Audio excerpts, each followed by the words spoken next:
जिन लोगों का मंशूर तरक्की है ही नहीं, शफी जान, उनसे भी सवाल किया गया। वो ये कहते हैं कि लोगों ने हमें जो वोट दिया है वो काम के लिए नहीं दिया, लोगों ने हमें वोट खान की रिहाई के लिए दिया है। इनकी कोई भी चीज़ आपको लॉजिकल नज़र नहीं आएगी। जज्बाती तकरीरें मिल सकती है, कुछ जलसे देखने को मिल सकते हैं, रैलियाँ देखने को मिल सकती है। नौकरियों का उन्होंने वादा किया था, तो नौजवानों को नौकरियां मिल रही हैं कि नहीं? इस तरह नज़र नहीं आ रहा, किसी को भी नहीं मिली नौकरी। अस्पतालों में वो भी, वहाँ भी कोई सहूलत नहीं है।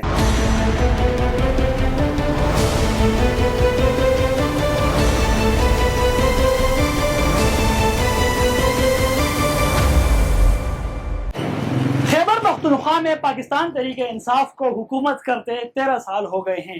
पीटीआई तरक्की और तब्दीली का नारा लेकर आई थी, लेकिन इस वक्त खैबर पख्तूनख्वा में बिल्कुल मुख्तलिफ हो रहा है। इस वक्त मैं मौजूद हूँ मानसेरा में। मानसेरा के शहरियों से हम ये जानेंगे कि वो पीटीआई की हुकूमत से और इदारों से कितने मुतमईन हैं। आइए जानते हैं शहरियों से। तो हमने देखा है कि पीटीआई का जो मंशूर है वो खान की रिहाई है। जिन लोगों का मंशूर तरक्की है ही नहीं, तो उनकी कारकर्दगी कैसे होगी। मसलन जब भी हमारे वज़ीर आला बात करते हैं, हमारे जो तर्जुमान हैं पीटीआई के शफी जान, उनसे भी सवाल किया गया। वो ये कहते हैं कि लोगों ने हमें जो वोट दिया है वो काम के लिए नहीं दिया, लोगों ने हमें वोट खान की रिहाई के लिए दिया है। हमारी सड़कों की हालत क्या है, ना इन्होंने कोई नया हॉस्पिटल शुरू किया है, ना इन्होंने कोई यूनिवर्सिटी बनाई है, ना इन्होंने कोई कॉलेज बनाए हैं। वैसे तालिब इल्म इनकी कारकर्दगी से बिल्कुल मुतमईन नहीं हूँ।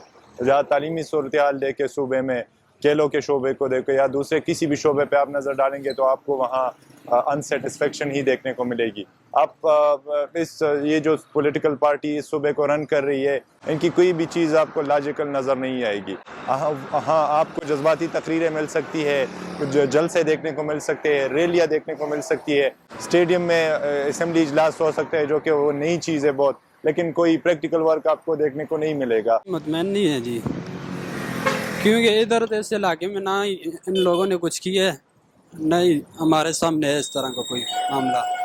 आपके ख्याल में यहाँ जो नौकरियों का उन्होंने वादा किया था, तो नौजवानों को नौकरियां मिल रही हैं कि नहीं? इस तरह नज़र नहीं आ रहा, किसी को भी नहीं मिली नौकरी। पीटीआई की तो मकबूलियत ख़त्म भी हो चुकी है। हाल ही में मेरे मैट्रिक के इम्तिहानात हुए, तो मैं जब इम्तिहान देने के लिए सुबह यहाँ से 6-6:30 बजे निकलता, तो यहाँ से ऊपर तक जाने के लिए जो है 20 मिनट का रास्ता है, 20 मिनट के बजाय जो है हमारे जो है घंटा लग जाता। तो एक तो यहाँ पे ट्रैफिक का जो मामला है, सबसे पहले इस चीज़ को हल करना चाहिए। दूसरा ये है कि यहाँ पे एक तरफ जो है खाने पीने का सामान है, यहाँ पे आगे जो है उसी के साथ जो है कचरा जमा हुआ है साथ में। 13 साल हो गए पीटीआई की हुकूमत के, यहाँ तो कुछ भी नहीं हो रहा। अस्पतालों में वो भी, वहाँ भी कोई सहूलत नहीं है। इमरान खान ने तो बहुत कुछ कहा था ना, तो हमने तो नहीं देखा आज तक कुछ भी। हम भी बेरोजगार हैं, बाइकें चला रहे हैं।